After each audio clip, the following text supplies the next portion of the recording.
வணக்கம் மாணவ செல்வங்களே. காணொளியில் உங்களுடன் இணைவது உங்கள் தமிழாசிரியை. நாம் சென்ற காணொளியில் பாரதியார் இயற்றிய ஓடி விளையாடு பாப்பா எனும் பாடலில் உள்ள புத்தக பயிற்சிகளை அறிந்தோம். தற்போது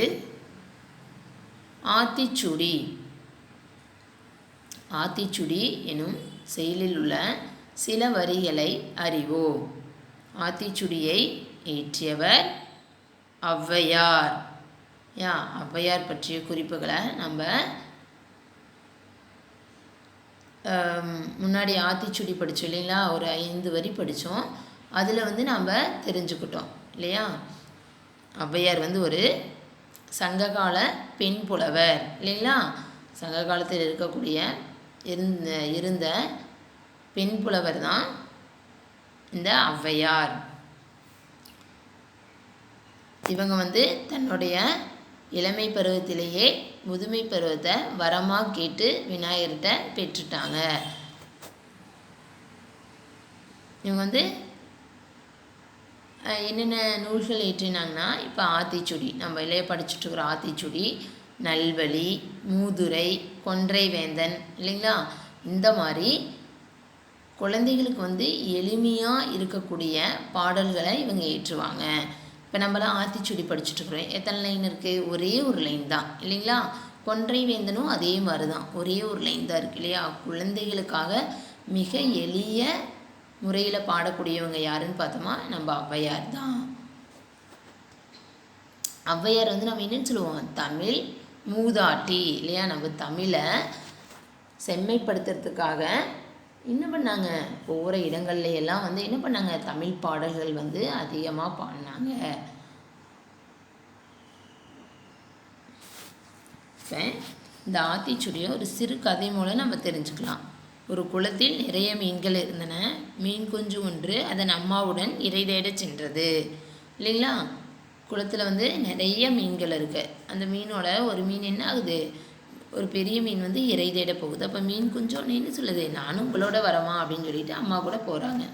அப்படி போகும்போது அப்போது பெரிய புழு ஒன்றை கண்டது.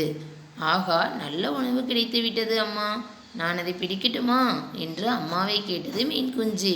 மீன் குஞ்சு என்னங்குது, ஒரு பெரிய புழுவை பார்த்துட்டு, அம்மா ஒரு பெரிய புழுவாக இருக்குது, அதை நான் வேணால் பிடிச்சிட்டு வரட்டுமா, போய் பிடிச்சிட்டு வரட்டுமா அப்படின்னு கேட்குது. உடனே அம்மா என்ன சொல்கிறாங்க, சற்று பொறுச்செல்லமே, இது போன்ற புழுவை நான் இந்த குளத்தில் இதுவரை கண்டதில்லை, அருகே சென்று பார்ப்போம் வா என்று கூறியது அம்மா மீன். அம்மா மீன் அடிக்கடி இந்த குளத்தில் இரை தேடிட்டு இருக்கிறாங்க இல்லையா. அந்த மீன் குஞ்சு இன்னைக்கு தான் வருது. அம்மா மீனுக்கு தெரியும் இல்லையா. அதனால் பொறு, நம்ம பக்கத்தில் போய் பார்ப்போம் அப்படின்னு சொல்லிட்டு அம்மா மீனும் மீன் கொஞ்சம் என்ன பண்ணுறாங்க, அங்கே போகிறாங்க.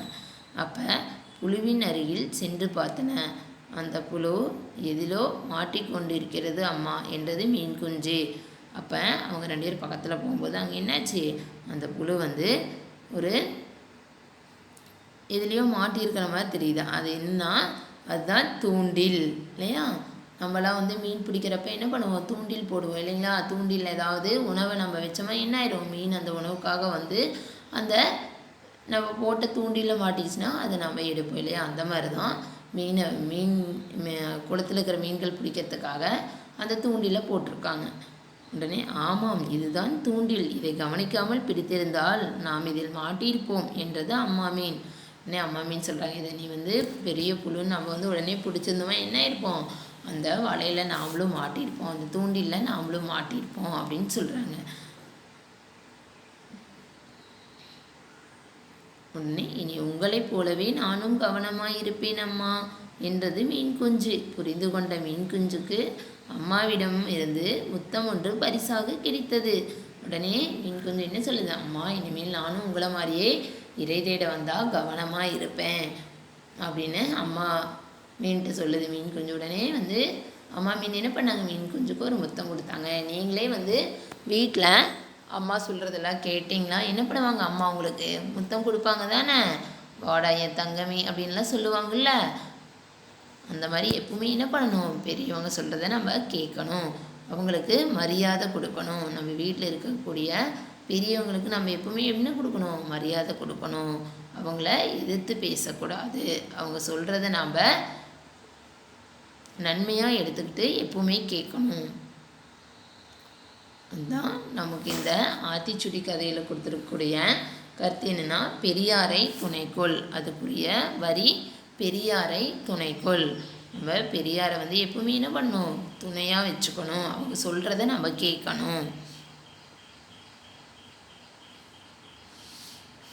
இன்னொரு சிறுகதையை பார்க்கலாம். ரகுமாமா ஒரு செய்தி சொன்னார் அக்கா. ஒரு தம்பி சொல்கிறான். ஒரு தம்பியும் ஒரு அக்காவும் ஒரு வீட்டில் இருக்காங்க. உடனே அந்த தம்பியோடைய மாமா அந்த தம்பிகிட்ட ஒன்று சொல்கிறாங்க. அதை அந்த தம்பி அவங்க அக்காட்ட சொல்கிறான். அப்போ என்ன சொன்னார் அப்படின்னு அவங்க அக்கா கேட்குறாங்க. நம் இருவரையும் வேலைக்கு கூப்பிட்டார். உடனே அந்த தம்பி சொல்கிறான், நம்ம இருவரையும் என்ன பண்ணுறாங்க? வேலைக்கு வர சொல்கிறாங்க, வேலைக்கு கூப்பிட்றாங்க. வேலைக்கு அவங்க அக்கா உடனே யோசிக்கிறாங்க. ஏன்னா இவங்களுடைய வயது இளமை பருவம் தானே, அதில் படிக்கணும் தானே.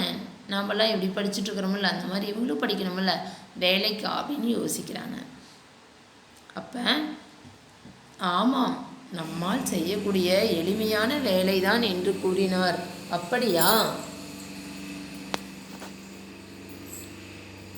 சாப்பாடும் தின்பண்டங்களும் கொடுப்பார்களாம். நம்ம சாப்பிட்றதுக்கு சாப்பாடும் தின்பண்டங்களும் கொடுப்பார்களாம். ஓ அப்படின்னு அவங்க அக்கா சொல்கிறாங்க. உடனே பணமும் தருவார்களாம். அவருக்கு என்னக்கா பதில் சொல்வது அப்படின்னு அந்த தம்பி கேட்குறான். இப்பொழுது படிக்கிற வயது அல்லவா? உடனே அக்கா சொல்கிறாங்க, இப்பொழுது நாம் படிக்கிற வயது தானே, இப்போ நம்ம வேலைக்கு போக முடியுமா? உடனே தம்பிக்கிட்ட சொல்கிறாங்க, அக்கா உங்கள் பிள்ளைகளைப் போலவே நாங்களும் படிக்கிறோம் என்று மாமாவிடம் சொல். உங்கள் பொண்ணுங்க எல்லாம் படிக்கிறாங்கள்ல, அதே மாதிரி நாங்கள் 2 பேரும் படிக்கிறோம் அப்படின்னு சொல்லு. சரியாக சொன்னாய் அக்கா. ஆமாம், சரியாக சொன்னீங்க, நாமளும் படிக்கணும். ஏன்னா இளமை பருவத்தில் நம்ம என்ன பண்ணணும்? படிக்கணும். இளமை பருவத்தில் நம்ம படிக்கக்கூடிய செய்திகள் எல்லாமே நம்ம மனதில் எப்படி பசுமரத்தாணி போல் நம்மளுடைய மனதில் பதியும். இந்த கதையிலேருந்து நாம் தெரிஞ்சக்கூடிய வரி இளமையில் கல். இளமையில் கல். எப்போவுமே என்ன பண்ணணும்? இளமையாக இருக்கும்போதே நம்மளால் எவ்வளோ படிக்க முடியுமோ அதை நம்ம என்ன பண்ணணும்? படித்து வச்சுக்கணும். இப்போ உங்களுக்கு ஒரு 2 வினாக்கள். ஆத்திச்சுடியின் ஆசிரியர் பெயர் என்ன? விடுபட்ட இடத்தை நிரப்பக. டான்ஸ் துணைக்கோள். இது 2ஐயும் உங்களுடைய ரஃப் நோட்டில் எழுதினாலும் ஓகே, நம்மளுடைய தமிழ் பாடேட்டில் எழுதினாலும் ஓகே. நன்றி மாணவர்களே.